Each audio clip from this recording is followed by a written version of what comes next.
Hello, bookish enthusiasts, and get ready to be transported to different worlds, one page at a time. Today, we unlock the doors to Pride and Prejudice by Jane Austen. Liking my videos is like giving me a virtual high five, and following my channel is like becoming part of an awesome community. So if you're enjoying what you see, don't forget to like, subscribe, and leave a comment to join the conversation. Volume 1, Chapter 1.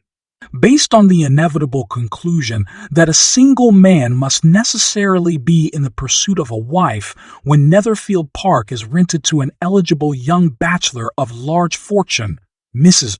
Bennet, who has 5 eligible young daughters, applies to her husband to go immediately to Netherfield to make a formal introduction of the family. When Mr. Bennet denies that he has any inclination to do so, Mrs. Bennet, as per her usual reaction to stress, disappointment, or emotion of any kind, begins to complain of her nerves. Volume 1, Chapter 2.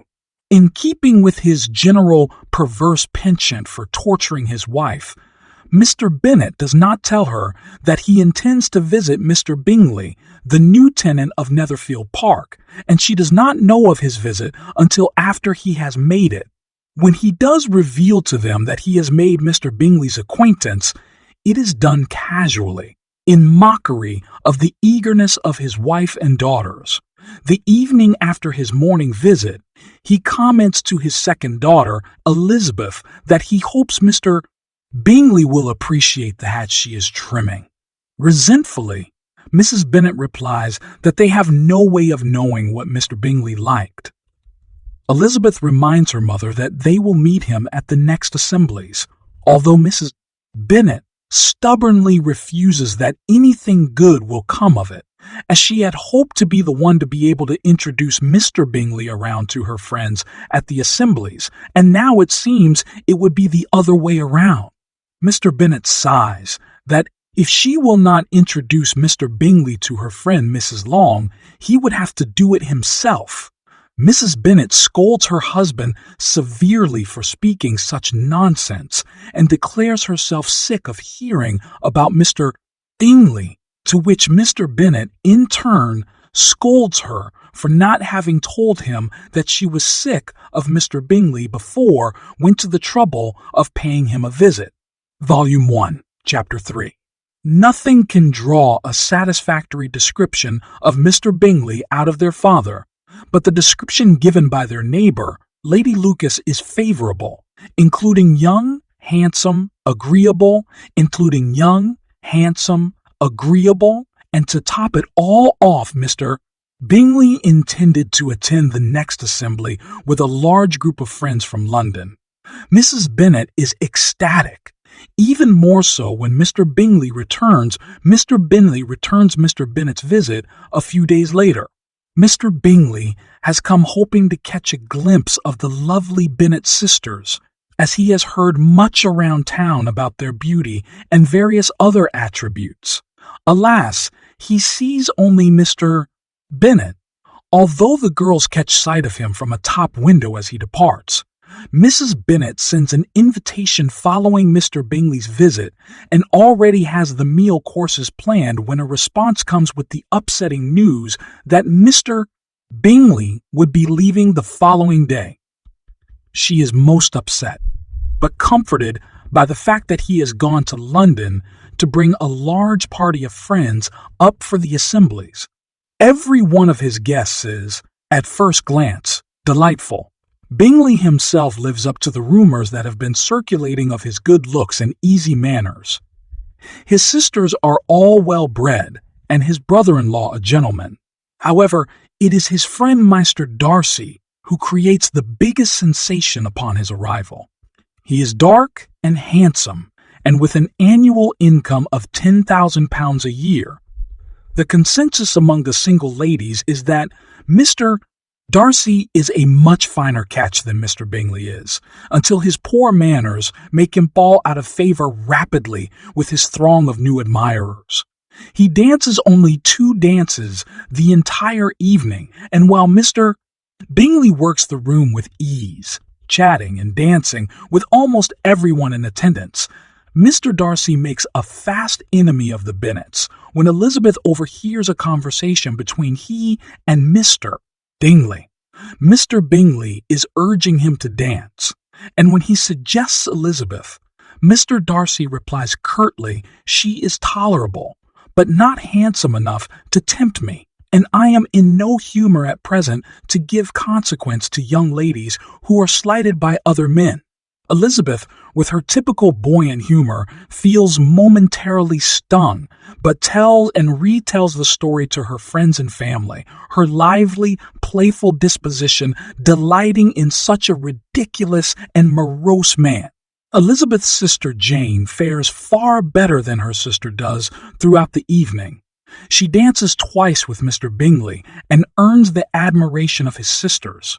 Jane is gratified by the attention she receives from him in her own quiet way, but Elizabeth feels her excitement. Volume 1, Chapter 4. The following day, Lizzie and Jane discuss the evening's events. Jane is obviously very much taken by Mr. Bingley. Elizabeth approves of Jane's choice, but being the more reasonable sibling, she is not as prone to unnecessary flattery as Jane is, and senses immediately that while Mr. Bingley is a perfect gentleman in every sense of the word, his sisters are not equal to him in manners and good breeding. Volume 1, Chapter 5. The Miss. Lucases and the Miss. Bennets get together the day after the ball to talk about the outcomes of the evening's events. Mrs. Bennet brags none too subtly about Mr. Bingley's obvious affection for Jane, and Mr. Darcy's harsh comments about Elizabeth are spoken about.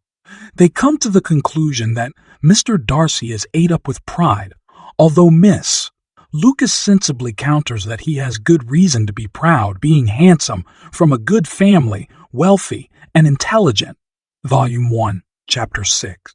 The Miss Bennets soon wait on the ladies of Netherfield, and the visit is soon returned, although the Miss Bingleys have made it clear that Mrs. Bennet and the younger Miss Bennets are completely intolerable to them. They have made it known that they welcome a friendship with the two older daughters. However, Elizabeth is not blinded to their obvious snobbishness by their allusion to a developing friendship between them. She understands that the gesture comes directly from Mr. Bingley's regard for Jane, and that the Bingley ladies have little or no real inclination towards friendship for Jane, and for herself even less so.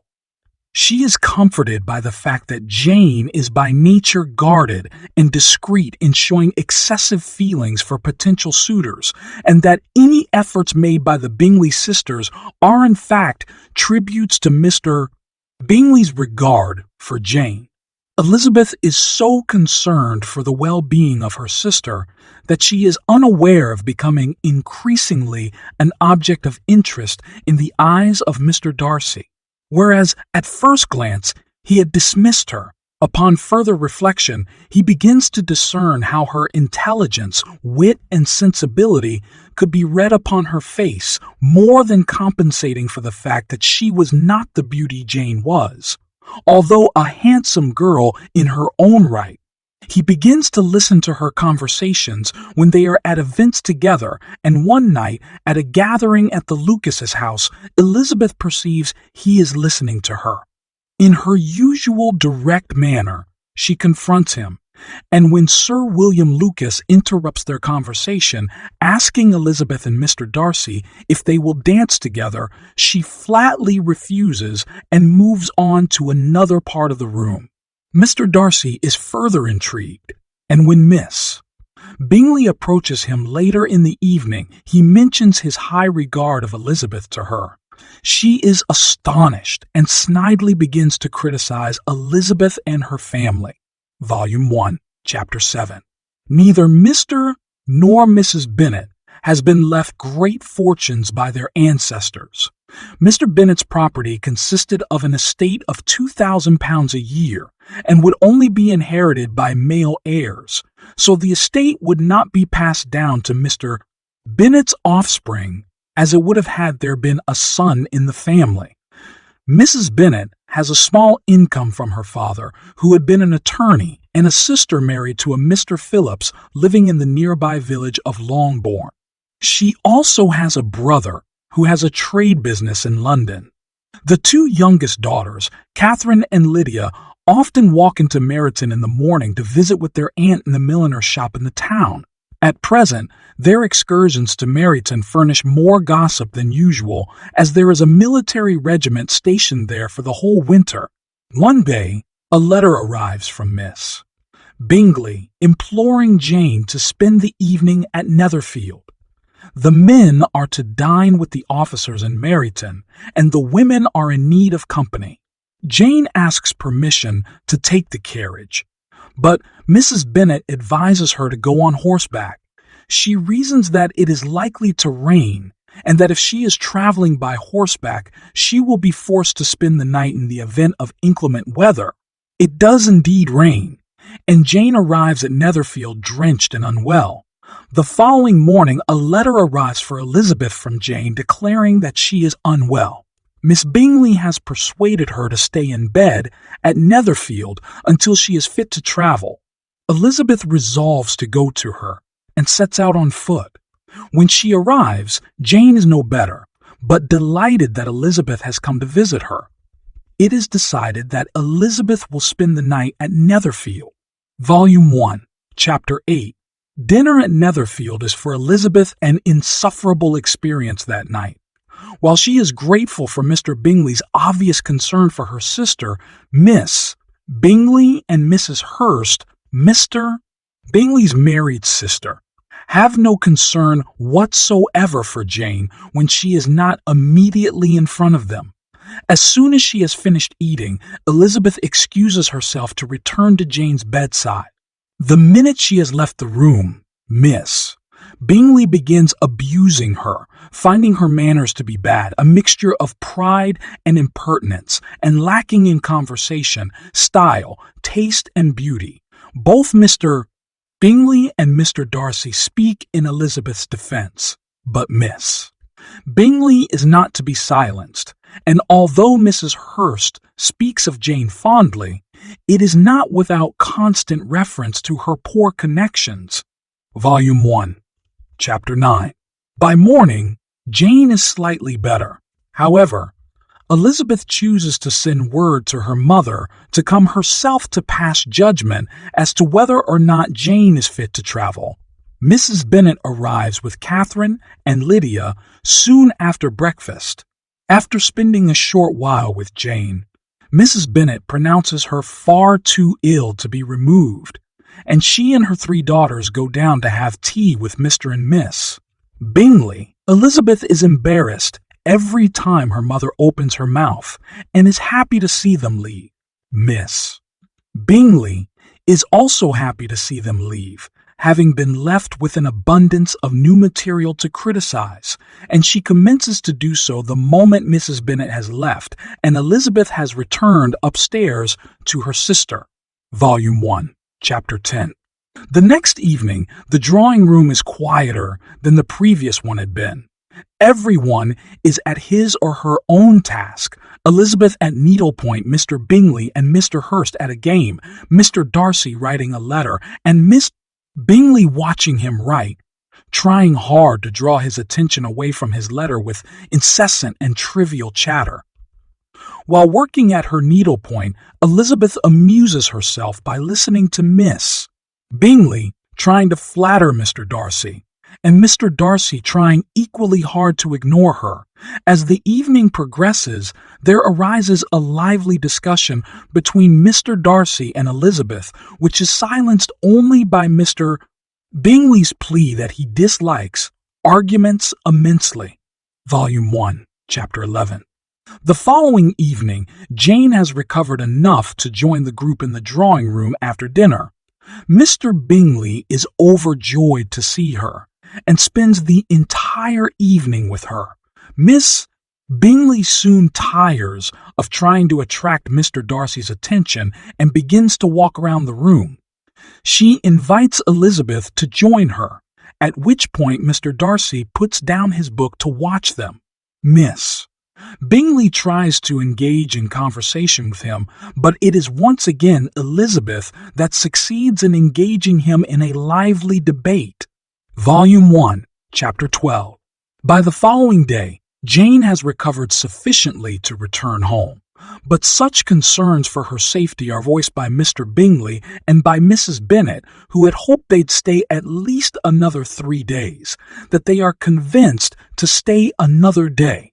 Thus, the following day, they take their leave of Netherfield, and while both sisters are happy to be heading home, nobody is happier than Miss Bingley, who is by now aware and jealous of Mr.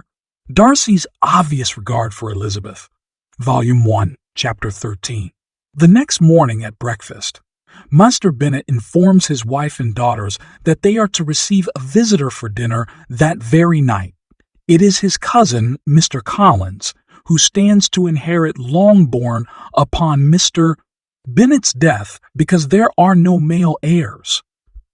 Mrs. Bennet is shaken by the prospect of having such an unwelcome visitor in the house, but his letter is so humble and peaceable that they have no choice but to accept the fact that he will come and stay with them a fortnight. The girls find their cousin to be overly formal to the point of ridiculous, but he is so courteous and admiring that Mrs. Bennet is soon won over by him.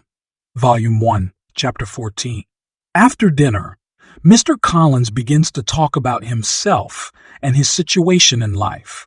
He is a clergyman, recently positioned as rector at the parish of Lady Catherine de Bourgh, an important person of extreme wealth and property. Mr. Collins speaks almost obsessively of Lady Catherine and of her daughter, Miss de Bourgh. Volume 1, Chapter 15. The morning following Mr. Collins' arrival at Longbourn, he gets Mrs. Bennet alone and inquires as to the availability of Jane, who is his first choice for a wife. Mrs. Bennet informs him that while she is in general agreement of his idea of finding a bride at Longbourn, Jane is likely to be very soon engaged. Within moments, his choice of wife changes from Jane to Elizabeth, and so it was agreed between Mrs. Bennet and Mr. Collins that Elizabeth would be a very suitable match for Mr. Collins. Once this is decided, the girls and Master Collins decide to walk into Meryton for the day. Denny, an acquaintance of Lydia's and a newcomer to the regiment, a Mr. Wickham, whose gentlemanly countenance is immediately noted by all the ladies of the group. They are standing in the street, engaged in pleasant conversation, when Mr. Darcy and Mr. Bingley ride up on horseback. The usual pleasantries are exchanged and introductions are made, although Elizabeth's keen eye discerns that no introductions are necessary, as Mr. Darcy is obviously acquainted with Mr. Wickham. Both men are strongly affected by the sight of each other, and Mr. Darcy turns to leave immediately, Mr. Bingley following his lead soon after. Elizabeth's curiosity is piqued. They move on to their aunt's house, who invites them all to dinner the following evening and promises to extend the invitation to the mysterious Mr.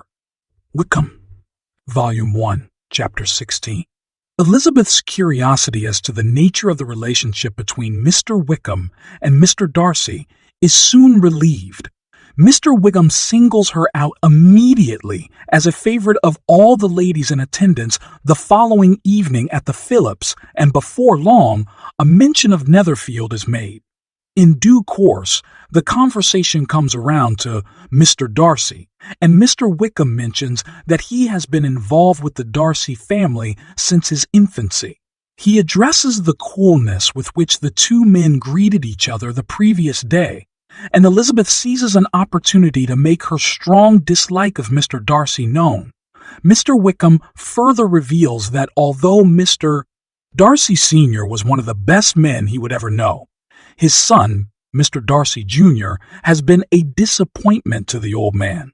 He switches to another topic and then brings the conversation once again to the subject of Mr. Darcy Sr., recounting how Mr. Darcy Sr. had been Mr. Wickham's godfather and had provided for him handsomely in his will. Mr. Darcy Jr., however, had seen to it that his will was not carried out, leaving Mr. Wickham penniless. This outrageous story adds fuel to Elizabeth's dislike for Mr. Darcy, and she recalls every injustice that in the month she has known him, she can bring forth. Mr. Wickham skillfully says nothing against Mr. Darcy. In fact, restrains himself, allowing Elizabeth to bring forth the story and add to it with a commentary of her own. The whist game breaks up, and thanks to Mr. Collins, the subject turns once again to the subject of Lady Catherine de Bourgh. Mr. Wickham mentions that Lady Catherine and Lady Anne Darcy were sisters, making Lady Catherine Mr. Darcy's aunt. He adds that there are plans for Miss de Bourgh and Mr. Darcy to be married, uniting and strengthening the two massive fortunes. Elizabeth smiles at the thought of Miss Bingley's efforts to attract Mr. Darcy thwarted. Volume 1, Chapter 17. When Elizabeth recounts her evening to Jane the following morning, Jane is extremely disturbed that Mr. Bingley could possibly have such a close friendship with someone like the picture of Mr. Darcy that Wickham has painted. She sums up in typical Jane fashion that both parties had been deceived and that the whole problem had occurred through a misunderstanding of sorts. Their conversation is interrupted by the announcement of Mr. Bingley and his sisters come to personally deliver an invitation to the family to the Netherfield ball the following week. Soon after they leave, Elizabeth finds herself in conversation with Mr. Collins, who with excessive formality asks for the honor of dancing the first two dances with her, having counted on dancing the first dances with her. Having counted on dancing the first dance. Wickham, Elizabeth, is disappointed but cannot refuse her cousin's offer. She then becomes aware of his increasing interest in her and that he often singles her out for compliments. She realizes that he intends to propose to her and is horrified by the thought. The only thing that can possibly make the rest of the week bearable is the promise of the Netherfield ball the following week and the possibility of seeing Mr. Wickham. Volume 1, Chapter 18. Elizabeth's hopes are dashed when she arrives at the ball to find that Mr. Wickham is not in attendance. Lamenting Mr. Collins' hopelessness as a dance partner, Elizabeth is just sitting down to vent her sorrows to Charlotte Lucas when Mr. Darcy surprises her by asking her to dance. She is so startled by the request that she accepts before she realizes what she has done. They begin to dance, and before long, Mr. Darcy, noticing her excessive coolness, brings up Mr. Wickham. He remarks coolly that while Mr. Wickham is blessed with the ability to make friends easily, he does not have the same luck keeping them. Elizabeth replies archly that he had certainly had the misfortune to lose Mr. Darcy's friendship. Mr. Darcy understands that Mr. Wickham has told Elizabeth many things about him, and they part company after the set of dances in silence, each engrossed in their own thoughts. Soon after they part, Miss Bingley appears before Elizabeth. She assures her that Mr. Darcy is innocent of whatever Mr. Wickham has accused him of, and when Elizabeth leaps to Mr. Wickham's defense, Miss Bingley leaves with a snide smiling, telling Elizabeth to consider herself warned. Dinner follows, and Elizabeth is once again ashamed by her mother, who speaks indiscreetly of the possibility of a wedding between Jane and Mr. Bingley. She is further ashamed by Mary's singing and by Mr. Collins' oddities. In short, it seems as though her whole family had, that night, conspired to make a poor impression to the outside world, and Elizabeth is happy when the night ends. Volume 1, Chapter 19. The following day, Elizabeth's life is thrown into further upheaval by a proposal from Mr. Collins. It is formal and comic, as is to be expected from him. He lists in detail the reasons for their match being an advantageous one for all concerned. She stops him as he begins to be carried away with plans for their marital bliss. She thanks him for his proposal, but courteously declines. He retorts that he recognizes her refusal as the obvious next phase in their courtship and believes that she is simply playing hard to get. She assures him she is not, but he is unable to grasp the fact that she is truly refusing him.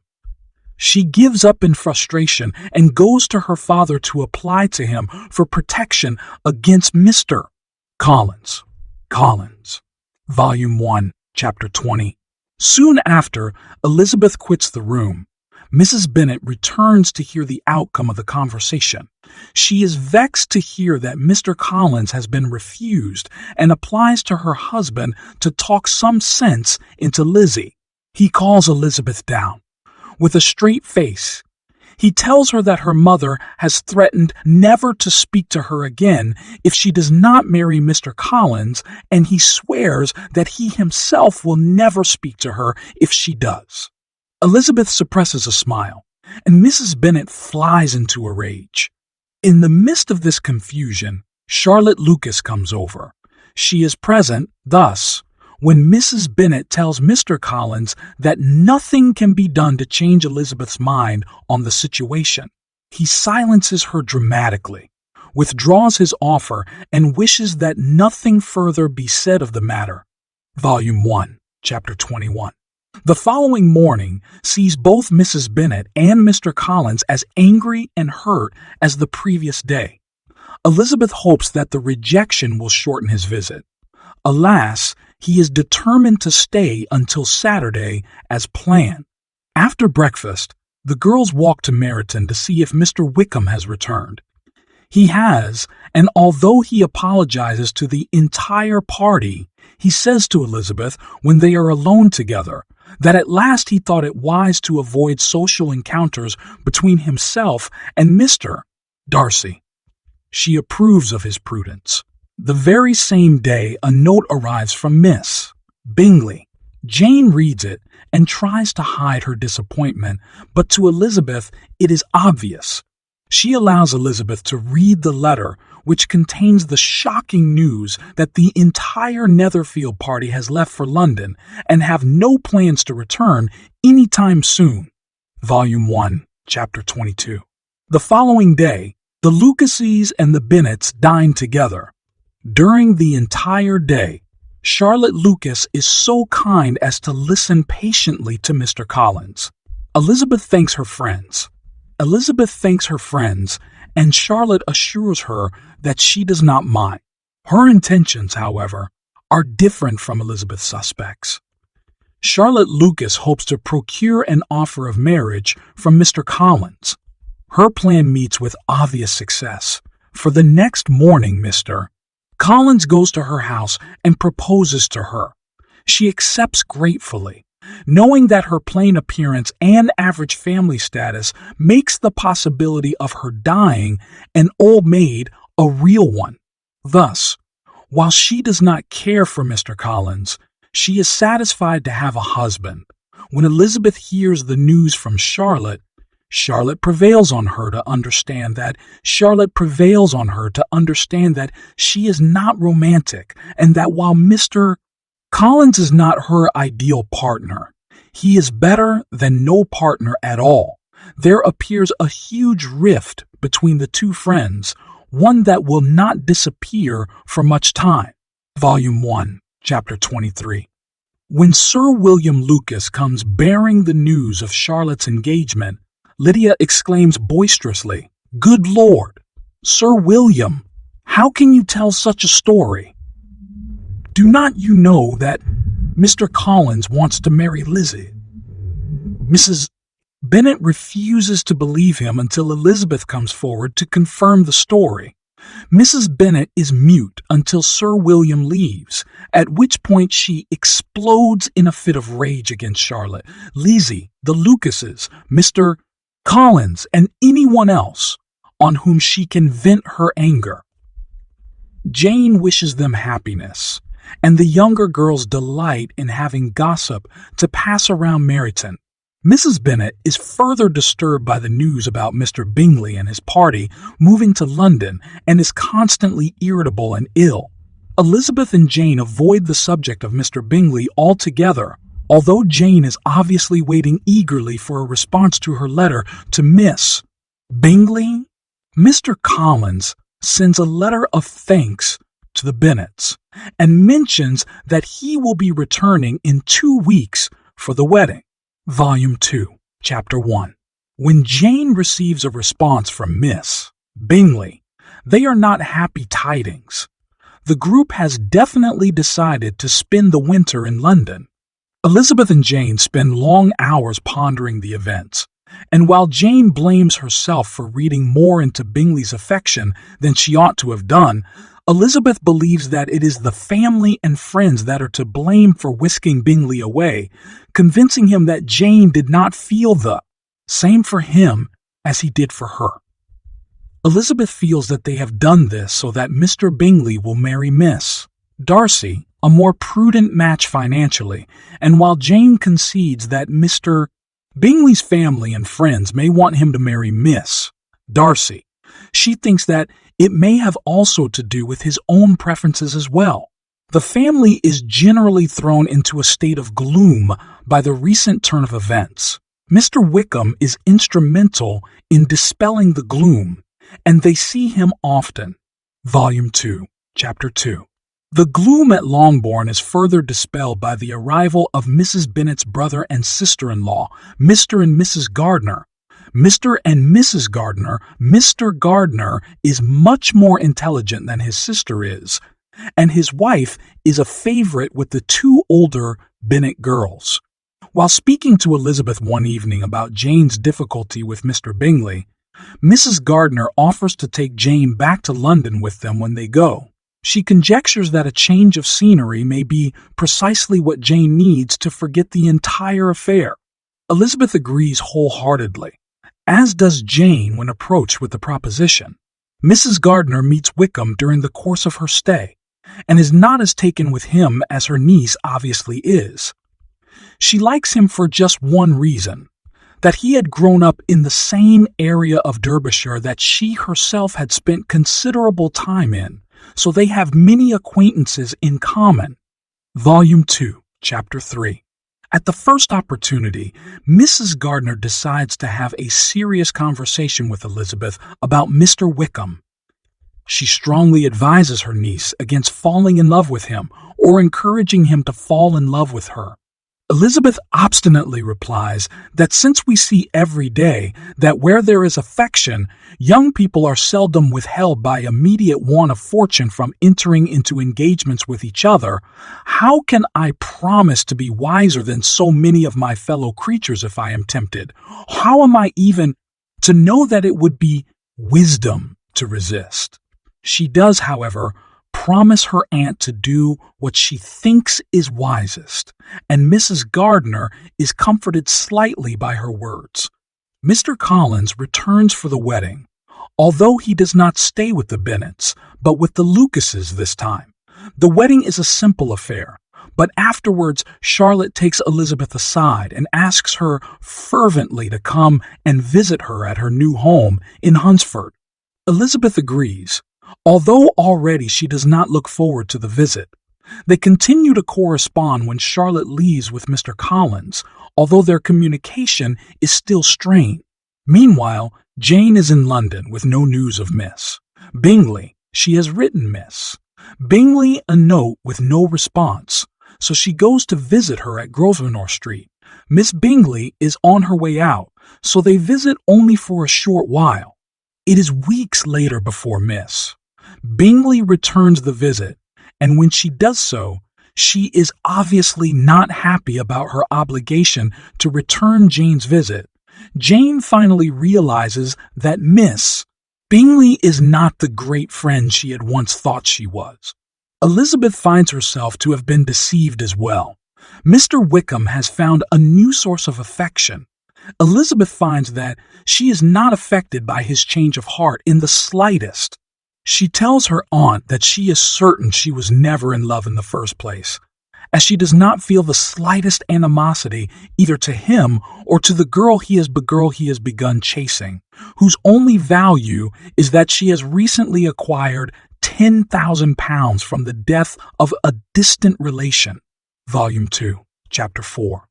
On her way to visit Charlotte and Mr. Collins, Elizabeth stops in London for a night to visit Jane and her aunt and uncle. She spends the day happily visiting with Jane, and in the evening has the opportunity to chat with her aunt alone. She is displeased to hear that Jane has struggled against depression since being in London. She also tells her aunt about Mr. Wickham's new love. Mrs. Gardiner is quite disgusted by his mercenary affections. Mrs. Gardiner also invites Elizabeth to accompany her and Mr. Gardiner on a trip they intend to take the following summer. Elizabeth is overjoyed. She suddenly has something to look forward to and is delighted at the prospect of seeing the Lakes District in the north. Volume 2, Chapter 5. The following day, the party, consisting of Sir Lucas, his daughter Maria, and Elizabeth, arrive at Hunsford. Mr. Collins and Charlotte are waiting at the garden gate for them, and as Elizabeth greets her friend, she is happier than ever with her decision to visit. Mr. Collins is as ridiculous as she remembers him being, and each time he says something inappropriate, Elizabeth glances at Charlotte to see how she responds to it. Once or twice, she sees Charlotte blush slightly, but in general, she seems to choose not to notice her husband's awkward manners. Later in the day, while Elizabeth is in her room preparing to take a walk, the house flies into a flurry of activity. Maria, Charlotte's sister, rushes upstairs and tells Elizabeth to look out the window. Elizabeth does so, and upon seeing two women outside in a carriage speaking to Mr. Collins and Charlotte, exclaims, "And is this all? I expected at least that the pigs were got into the garden, and here is nothing but Lady Catherine and her daughter." Maria is shocked at her error, explaining that it is not Lady Catherine, but Mrs. Jenkins, the woman that lives at Rosings, and Miss de Burgh, Lady Catherine's daughter. Charlotte returns to the house with the exciting news that they have all been invited to dine at Rosings the following evening. Volume 2, Chapter 6. The group's impending dinner at Rosings is the only topic of conversation for the next 24 hours. Mr. Collins is busy instructing them how to dress, how to behave, and what to expect, and Maria and Sir Lucas are nervous at the prospect of being introduced to such an important personage. Elizabeth is better able to keep her composure, and after a formal introduction is made, studies the women objectively. Lady Catherine is large and haughty, and Elizabeth thinks to herself that she is exactly how Mr. Wickham had described her. Miss de Burgh is even smaller and sicklier looking than she appeared the first time Elizabeth had seen her. Dinner is exquisite, but for Elizabeth the company is hard to bear. Mr. Collins compliments Lady Catherine on everything, and Sir William and Maria are too scared to say a word, except for the occasional echoing of whatever foolish thing Mr. Collins has just said. Lady Catherine is the main speaker, however, and asks intrusively into every aspect of Mrs. Collins' domestic affairs. She also peppers Elizabeth with questions, who, while insulted by some of them, answers with composure. Volume 2, Chapter 7. Elizabeth passes her first fortnight at Hunsford quietly but pleasantly, with little to do other than long talks with Charlotte, long walks and dinner twice a week at Rosings. Soon, however, a visit from none other than Mr. Darcy is announced. He arrives with his cousin, a Colonel Fitzwilliam, and the very same day that they arrive, they come to the Collins house to visit. Charlotte attributes this visit to Elizabeth, although Elizabeth modestly denies it. Colonel Fitzwilliam is a lively conversationalist, but Mr. Darcy, after the preliminary greeting, sits in silence for some time.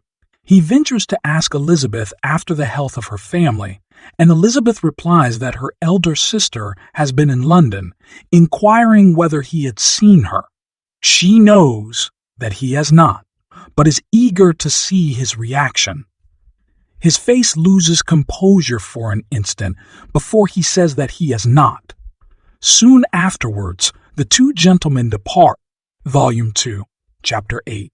For nearly a week, the Hunsford party is not invited to Rosings, and although Colonel Fitzwilliam calls on them a few times during the week, Mr. Darcy keeps his distance.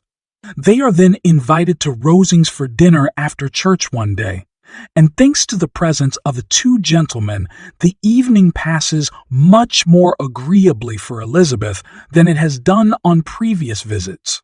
Colonel Fitzwilliam takes a fancy to Elizabeth, and they chat amiably under the watchful eye of Mr. Darcy. Elizabeth is asked to take up the piano, and she plays well, delighting her listeners and engaging all the while in easy banter with both gentlemen.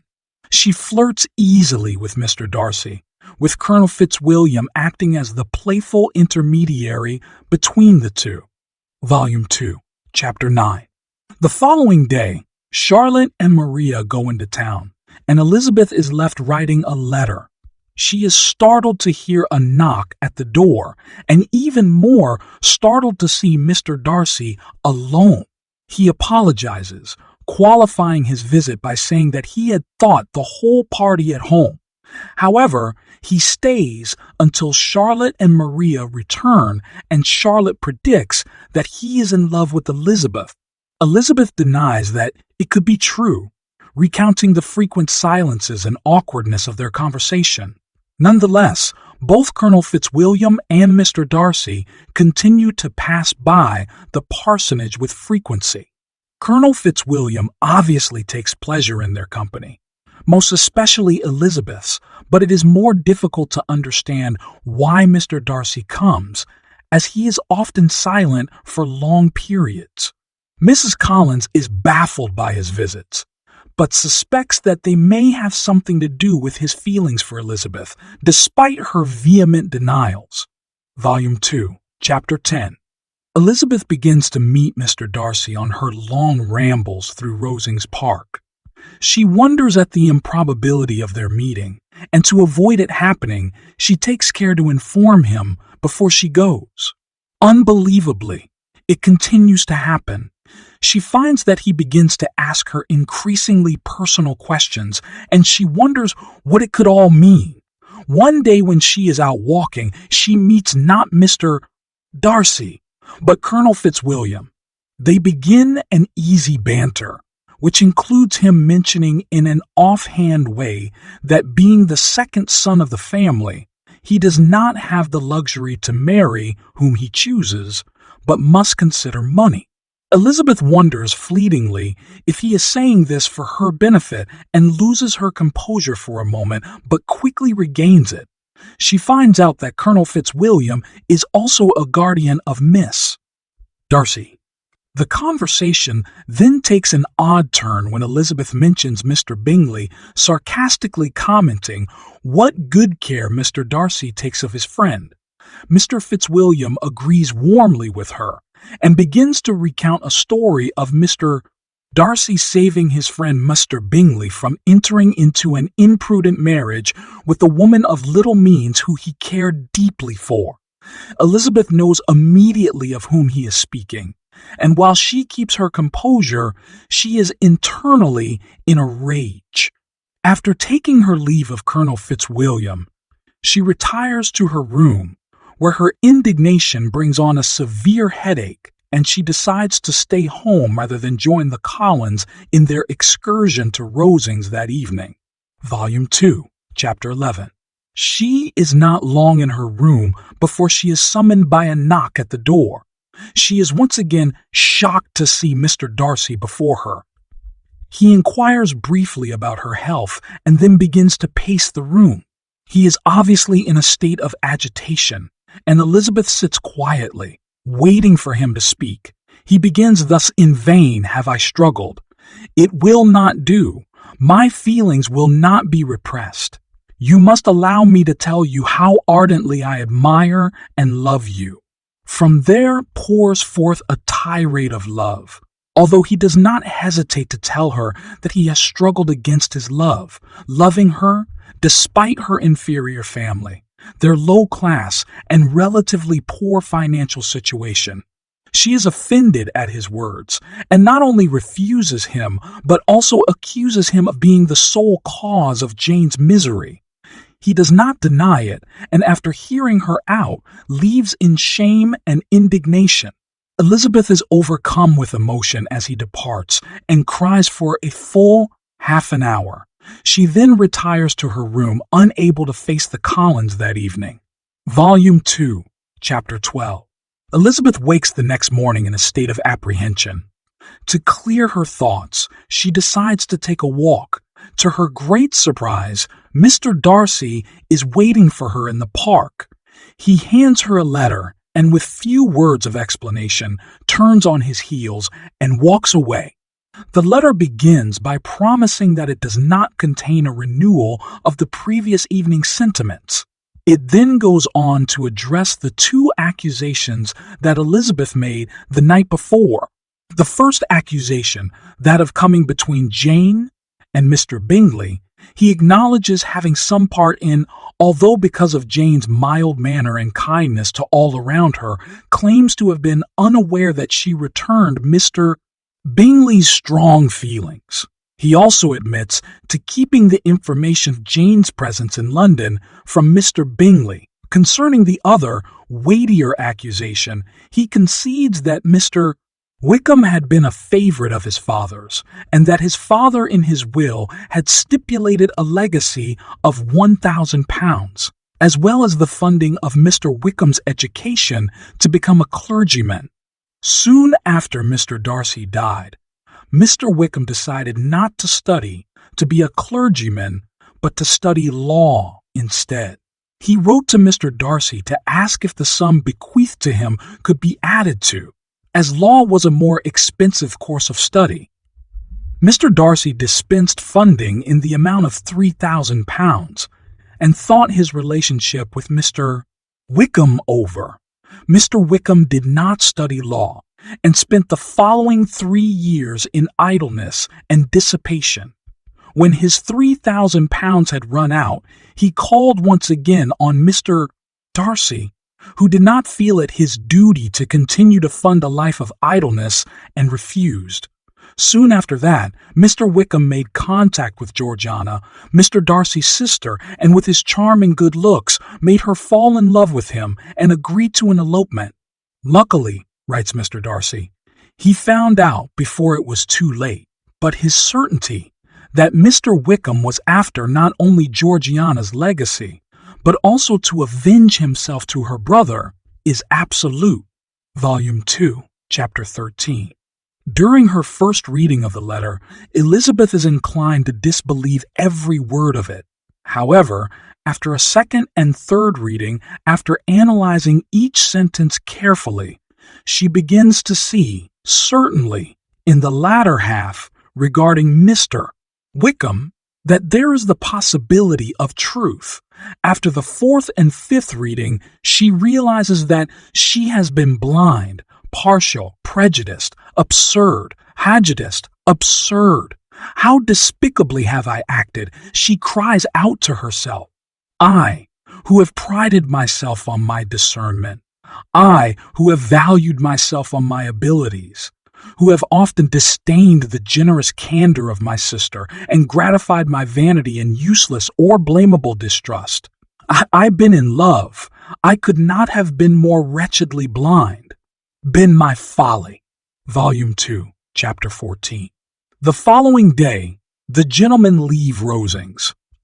Lady Catherine is feeling so dull that she invites them all for dinner that very evening, but complains most of the night of the gentlemen's absence. They are invited to dinner at Rosings often in the last few weeks of Elizabeth's stay, but Elizabeth can think of nothing more than her own folly. Volume 2, Chapter 15. They depart from Hunsford amid all the pomp and civility that Mr. Collins can muster. Elizabeth is sad to leave her friend in such bad company, but understands that Mrs. Collins went into the marriage with her eyes open, and sympathy is not necessary. Elizabeth spends a pleasant 4 days in London with her aunt, uncle, and Jane, and then they are on their way back to Longbourn. Volume 2, Chapter 16. When they arrive at the appointed inn where Mr. Bennet's carriage was to be waiting for them, they are surprised to see Lydia and Catherine waiting at the inn to surprise them. Lydia fills them in on all the gossip, including the fact that Mr. Wickham had lost interest in Miss King and that the whole regiment was being moved to Brighton. Lydia tells her 2 sisters that she is trying to persuade their father into spending a summer holiday at Brighton. They finally arrive home, and Mr. Bennet comments to Elizabeth more than once how happy he is that she has come back. Volume 2, Chapter 17. Unable to wait any longer, the next morning Elizabeth tells Jane of Mr. Darcy's proposal to her. She decides to tell her everything but the part concerning herself and Mr. Bingley, and Jane is horrified by how bad Mr. Wickham is. Volume 2, Chapter 18. The following week is a gloomy one at Longbourn, for not only does the regiment leave at the end of it, but also Mr. Bennet is not allowing them to go to Brighton for a holiday. Suddenly, Lydia's prayers are answered when Mrs. Forster, the wife of a colonel in the regiment and a good friend of Lydia's, invites Lydia to go to Brighton with them. Lydia is ecstatic, and Catherine miserable at not being invited as well. Elizabeth is horrified and appeals to her father not to allow Lydia to go. Her father does not hear her complaints. His mind is made up to let her go. Volume 2, Chapter 19. Following Lydia's departure, gloom once again settles over Longbourn. Elizabeth tries to be cheerful, but she is still so mortified over her behavior towards Mr. Darcy that she is not very convincing. The only thing she has to look forward to is her trip with her aunt and uncle to the north. When this is postponed and shortened to a 3-week stay in Derbyshire, she is sorely disappointed. With the mention of Derbyshire comes a surge of confusing feelings. However, for it is in Derbyshire that Mr. Darcy lives.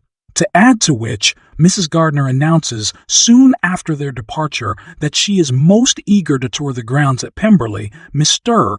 Darcy's estate. As hard as Elizabeth tries to dissuade her aunt of the idea, she cannot, and is resigned that she would have to see Pemberley and run the risk of seeing Mr. Darcy as well. She is relieved when she speaks to someone in the town who informs her that the inhabitants of Pemberley are not currently residing there. Volume 3, Chapter 1.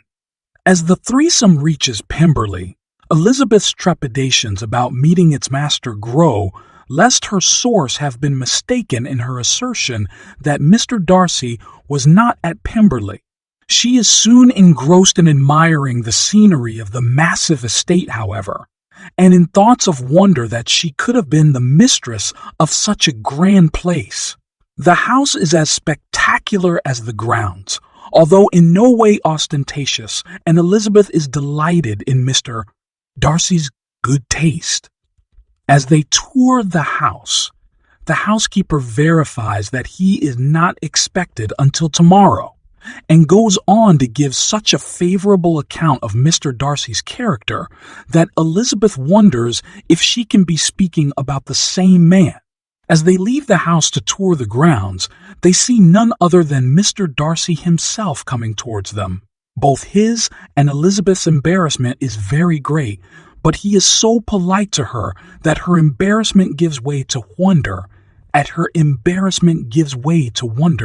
at his changed character. After a few moments of awkward chatter, Mr. Darcy excuses himself, and they continue their tour of the grounds. On their way back, however, Mr. Darcy once again meets them. He is once again extremely polite to her and even asks to be introduced to her family. He walks back to the house with them and is even so courteous to offer his stream to Mr. Gardner for fishing purposes, as Mr. Gardner is an avid fisherman. At the end of their walk, as he and Elizabeth wait for the Gardners to catch up to them, Mr. Darcy tells Elizabeth that his sister would be arriving at Pemberley the following day and that she wished to meet Elizabeth. Elizabeth cannot imagine what the nature of his comment is, but hides her flustered thoughts and agrees. Volume 3, Chapter 2.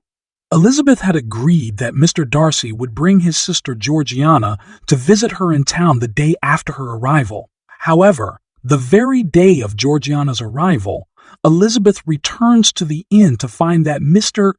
Darcy and Georgiana are just arriving to visit her. She relates to her aunt and uncle the guests that they would shortly be receiving, and they are amazed. They suddenly are struck with the notion of what such attention could mean. That Mr. Darcy was in love with their niece. Elizabeth is exceedingly nervous as they enter, but after a few moments realizes that Georgiana is equally, if not more, nervous at the meeting, and that far from being proud and haughty, as many people had described her, she appears to Elizabeth to be merely shy.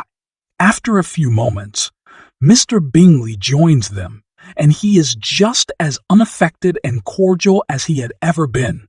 Elizabeth also notes with pleasure that while there is obvious affection between Mr. Bingley and Georgiana, it is not of the romantic kind, as Miss Bingley had often hinted at. When they leave, the Gardners are certain that Mr. Darcy is in love with Elizabeth, but are delicate enough not to pester her with questions. They do casually ask their Derbyshire acquaintances about Mr. Darcy, and find that their answers agree with the sentiments of the Pemberley housekeeper. Elizabeth lays awake all night trying to analyze her feelings for him. Elizabeth and her aunt decide that since Georgiana had been so courteous as to wait on them the very day of her arrival, that they would do the same, and pay her a visit the next morning. Volume 3, Chapter 3. Georgiana and the woman she lives with in London receive them cordially, but Mrs. Hurst and Miss Bingley treat them quite coolly. Elizabeth is now certain that Miss Bingley's evident dislike of her stems from jealousy and is conscious not to let herself be affected by Miss Bingley's poor manners. Soon after their arrival, Mr. Darcy, who has been fishing with Mr. Gardner, enters. He is once again polite with her, and the morning is spent pleasantly, with the exception of Miss Bingley's snide comments. Mr. Darcy sees that Elizabeth bears these comments so well that they have the opposite of their desired effect, to lower Elizabeth in his esteem. As soon as they leave Miss Bingley begins to badmouth her, but neither Mr. Darcy nor Georgiana will indulge in even acknowledging her sentiments. Volume 3, Chapter 4. The following day, 2 letters arrive from Jane. Elizabeth is eager to open them, as one was sent to the wrong place and was postmarked for 4 days earlier. However, as she reads the letter, her expression turns from excitement to horror. Jane relates that Lydia has just been discovered missing from Brighton, and it is suspected that she has eloped with Mr. Wickham. The following letter confirms that they have indeed run away together, but they now have reason to suspect that Wickham has no intention of marrying Lydia. And despite Jane's normally optimistic spirit, she has begun to fear the worst. Elizabeth finishes the letter, and as she is rushing out to find her aunt and uncle, Mr. Darcy walks through the door. She allows him to calm her slightly, and he sends a servant to find the Gardners so that she can sit and rest.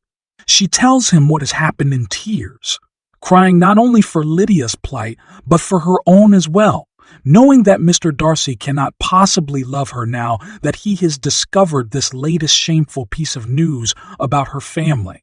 He is, however, completely compassionate, and promises not to tell anyone.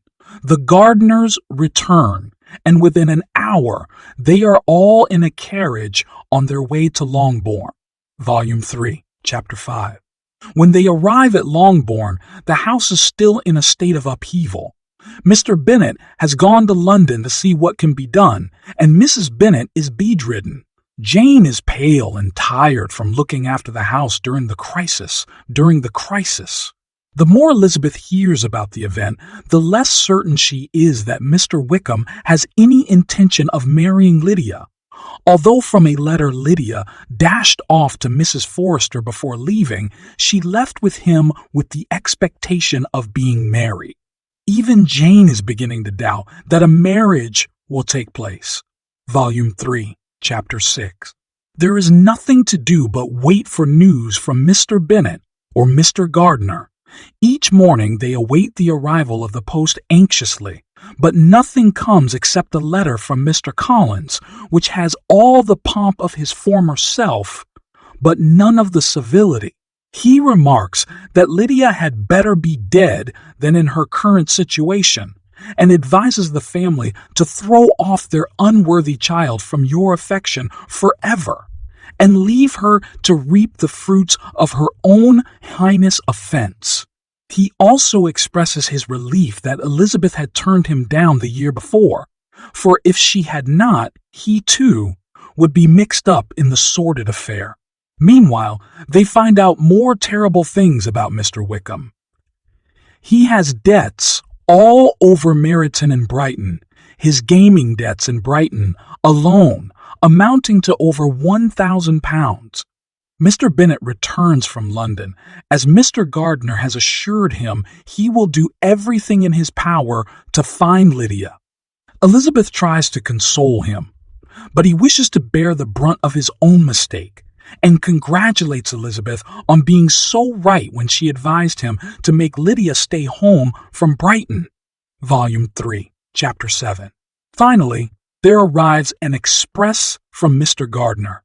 It states that he has found out the whereabouts of Lydia and Wickham, and that although they are not married, Wickham has been persuaded to marry Lydia in the event that she is paid £100 per annum and her share of £5,000 when Mr. Bennet is deceased. He mentions that Wickham had found the means to repay his debts in Brighton, and the girls and Mr. Bennet are mortified that it has likely been Mr. Gardiner's money that has repaid his debts in an effort to coerce him to marry Lydia. However, at least she is to be married, and the girls go directly to their mother to tell her the news. Mrs. Bennet is ecstatic and is instantly out of bed and making plans to order fabric for Lydia's dress and getting dressed to share the news with her neighbors. Volume 3, Chapter 8. Mrs. Bennet's high spirits are suddenly quelled by her husband's assurance that not only would he not spend 1 penny on wedding clothes for Lydia, but that from that day forth Lydia would never again be received at Longbourn. The argument that ensues is long and tedious, but Mr. Bennet does not budge an inch on either account. Soon, another letter from Mr. Gardiner arrives, reassuring them all that everything is taken care of, and that Wickham has resigned from his regiment and accepted a posting far in the north. Meanwhile, Elizabeth is feeling more and more desolate about her romance with Mr. Darcy that was now never to be due to her sister's miserable recklessness. She is also upset with herself for confiding in Mr. Darcy in the first place, as the fiasco now seemed to be ending, and she thinks regretfully that if she would have had more presence of mind, he might have never been the wiser. Volume 3, Chapter 9. Lydia's wedding day arrives, and by evening, the married couple is at Longbourn. Neither Lydia nor Wickham have been humbled by their experience in the slightest, and Lydia seems to be even worse, bragging about her new husband to her sisters and telling them all how they should all go to Brighton if they wanted to get husbands, Monday, during their 2-week stay at Longbourn, Lydia corners Elizabeth and tortures her with details of her wedding day. In the course of the conversation, Lydia accidentally lets slip that Mr. Darcy was present at the wedding, at once chiding herself for not keeping his presence a secret as Darcy had instructed her to. Suddenly, Elizabeth is burning with curiosity and hastily writes her aunt to see what possible motivation Mr. Darcy could have had for being at Lydia's wedding. Volume 3, Chapter 10. Elizabeth does not have to wait long for a response from her aunt. She begins by chiding Elizabeth for being so ignorant of Mr. Darcy's affections for her when it is so evident to everyone else. She then recounts that the very same day Mr. Gardiner came to London, they received a visit from Mr. Darcy.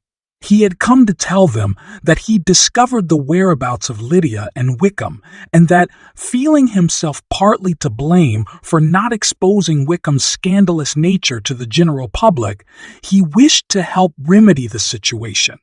Mrs. Gardiner also hints that perhaps this was not his only motive for wanting to help the Bennet family. At any rate, Mr. Darcy insisted on arranging everything, and after some negotiating with Wickham, repaid his debts, procured his discharge from his regiment, and attended the wedding. Mrs. Gardiner ends the letter by admiring Darcy's kind heart and fine manners, and hints to Elizabeth that she hopes Elizabeth will give Mrs. Gardiner free rein to roam Pemberley when she is its mistress. Volume 3, Chapter 11. A few days after Lydia and Wickham leave for the north, word comes to Longbourn that Mr. Bingley would be returning to Netherfield for several weeks for the hunting season. As the day of his arrival approaches, Mrs. Bennet prepares to send him an invitation to dinner. It is not necessary, however, because soon after his arrival, he and Mr. Darcy come to wait on the Bennets at Longbourn. Elizabeth does not know what to make of Mr. Darcy's presence, and less still of his subdued manner. She believes that her family disgusts him, but then does not know why he should have called on her at all. Volume 3, Chapter 12. They do not see the gentlemen until Tuesday, when they are invited to dine at Longbourn. Elizabeth spends a good portion of the time, apart from Darcy, analyzing his behavior towards her. She does not understand why he is once again quiet and cold around her. On Tuesday at dinner, Elizabeth's spirits are buoyed by the fact that Mr. Bingley and Jane are quickly picking up where they left off, and Bingley is obviously as enchanted with Jane as he ever was, although Jane swears to Elizabeth that she thinks of him as nothing more than a friend. At dinner, Elizabeth and Darcy are seated on opposite ends of the table and do not have a chance to talk all evening. Volume 3, Chapter 13. A few days later, Mr. Bingley returns to wait on them with the obvious intention of seeing Jane. It is then that Mrs. Bennet begins her campaign to get them alone together. She is thwarted that day, but Bingley returns the following day to go shooting with Mr. Bennet. He stays for supper, and Mrs. Bennet is successful in getting everyone out of the drawing room so that Jane and Mr. Bingley are alone together. This is apparently all he was waiting for, as the next moment Elizabeth walks into the room accidentally, and Jane gives her the good news that they are engaged. Volume 3, Chapter 14. About a week after Jane's engagement to Mr. Bingley, Elizabeth receives a visitor. Lady Catherine de Bourgh arrives, unannounced, with the express purpose of speaking to Elizabeth. After exchanging a few words with Mrs. Bennet for no longer than absolutely necessary, Lady Catherine asks Elizabeth to take a walk with her. Elizabeth agrees hastily, and they set out. Lady Catherine wastes no time in confronting her with a rumor she has heard that Elizabeth and Mr. Darcy are to be married, and insists that Elizabeth put this rumor to rest before her. She is so rude that Elizabeth does not give her the satisfaction of an answer, one way or the other. Lady Catherine is appalled at her insolence and tells her that Mr. Darcy has been engaged to Miss de Bourgh from his infancy. Finally, she admits to Lady Catherine that she is not engaged to Mr. Darcy, but makes no such promise that it could never take place. Lady Catherine, unaccustomed to being spoken to in such a manner, leaves in a huff. Volume 3, Chapter 15. Elizabeth can think of nothing other than where Lady Catherine could have gotten the information that she and Mr. Darcy were engaged. She feels certain that it must have something to do with mistaken information regarding Jane and Mr. Bingley's recent engagement, but is not sure. The next morning, Elizabeth's father summons her into his office. He has just received a letter from Mr. Collins relaying his congratulations about Elizabeth's impending engagement to Mr. Darcy? Volume 3, Chapter 16. A few days after Lady Catherine's visit and Mr. Collins' mysterious letter, Mr. Darcy returns and he calls on Longbourn with Mr. Bingley. The four young people decide to go on a walk, and Elizabeth, summoning all her courage, thanks Mr. Darcy profusely for his connection in assisting her sister out of her predicament in London. Mr. Darcy is surprised that she knows about it and tries humbly to silence her thanks. She will not be silenced, and he finally accepts her grateful sentiments, admitting that he had done it for Elizabeth's peace of mind. Elizabeth is embarrassed into silence at his kindness, and in this silence, Mr. Darcy speaks. "You are too generous to trifle with me. If your feelings are still what they were last April, tell me so at once. My affections and wishes are unchanged, but one word from you will silence me on this subject forever." She lets him know that her feelings have very much changed since April, and this opens for him a floodgate of his admiration and love for her.